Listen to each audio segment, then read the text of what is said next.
Hey guys, I was just kind of having fun with some makeup today, so there's no real rhyme or reason as to why I did this. I did two separate tutorials, so the lips for this, don't pay attention to. They're going to be in my next tutorial coming up. They're obviously very heavy done, and my eyes are also very heavily done, so I wouldn't necessarily wear them together. For the few of you that are brave enough to, by all means, go ahead. Anyways, like I said, the lips will be on a separate tutorial coming up later. I hope you enjoy this. If you like what it looks like, go ahead and keep watching, and as always, put your best face forward. Bye, guys! Okay, so to start this tutorial, I used a cream-based shadow in a kind of goldy nude color, and the first brush I'm going to be using is kind of a flat domed brush, and I'm using that with a really bright orange color. And now I'm going to be patting this all over the central part of the lid. You can do it up to the crease. I wouldn't go any higher than the crease because we're going to be putting other colors on top and it'll just be a waste. And you don't need it all the way in either the inner corner or the outer corner. You're just keeping it basically to the middle part of the eye and just patting that on there.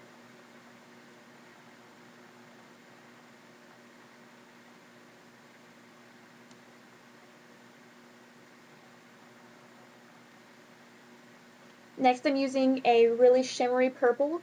That's going to go in the inner corner of the eye with a very small domed brush. And that's just going to help get it right in the contours of your eye right there. So that's running in the inner corner, along underneath it, almost halfway underneath, and then up the top you're going to take that through the crease. So you're not covering up a lot of the orange, you're just giving a little pop of purple right there in the inner corner.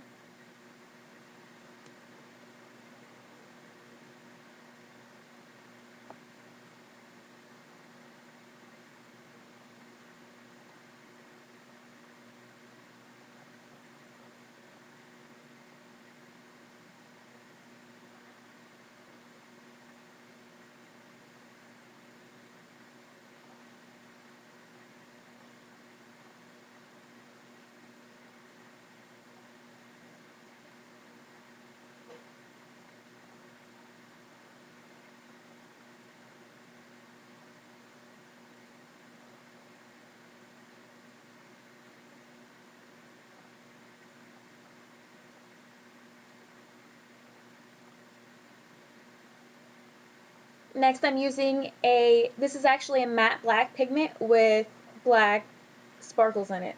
So the actual color is matte, but there's shimmer in it. And I'm using just a very small flat brush to apply this. This is going in the outer corner.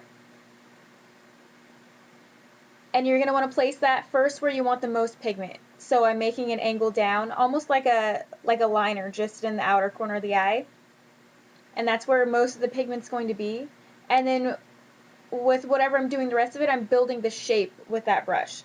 So it doesn't have to be perfect because we're going to do some blending and everything like that, but you're going to want to get a decent shape with that because it is black, and black's really, really hard to blend out if you get it in the wrong spot.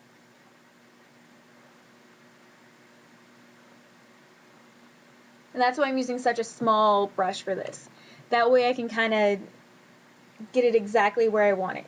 And since I've already done my other eye, you have to be a little more careful doing one eye first and then the other eye. For me, it's generally easier to do them both at the same time. That way you're gauging things as you go. But to speed up the video, I wanted to do it one eye already.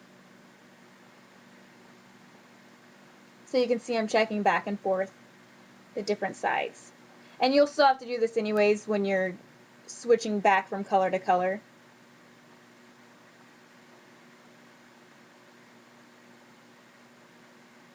And then I'm also taking it underneath the eye all the way to meet up with the purple. And you want it to fade towards the middle. It shouldn't be really, really dark underneath the middle of your eye.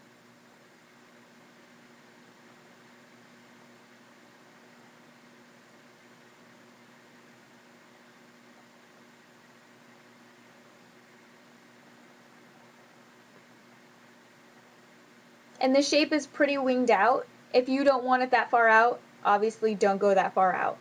Just keep it in a little closer.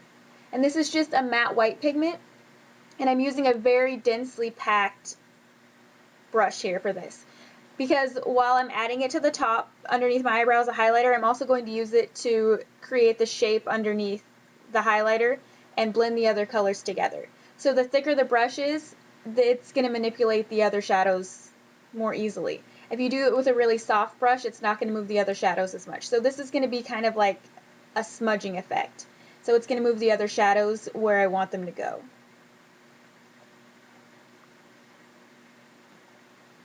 As you can see, I'm just changing the shape a little bit more.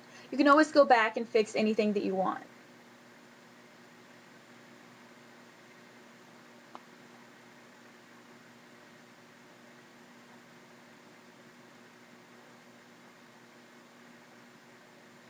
Then I'm going to use that same brush, and I'm going to smudge along underneath and along the side so it's not such a sharp point. I want it all to be pretty blended on the edges. Now I'm going back with that same orange flat brush. I didn't really add any more color to it. I just wanted to go over and make sure the orange is still the brightest part of the eye.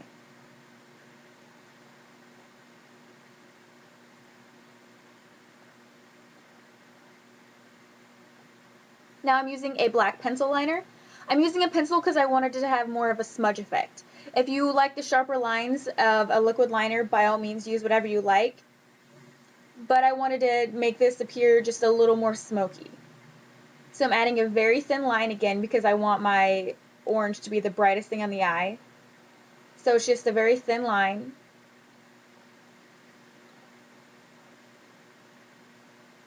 And now I'm using a yellow liner to go on the inner waterline. You don't have to use yellow. You can obviously use white, black, whatever, or just leave it plain. You don't have to put anything on it if you don't want.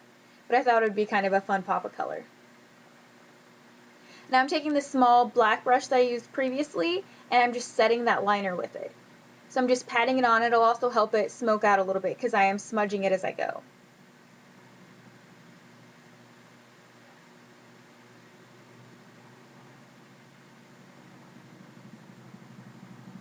And obviously mascara. Hope you guys enjoyed. Have a good day.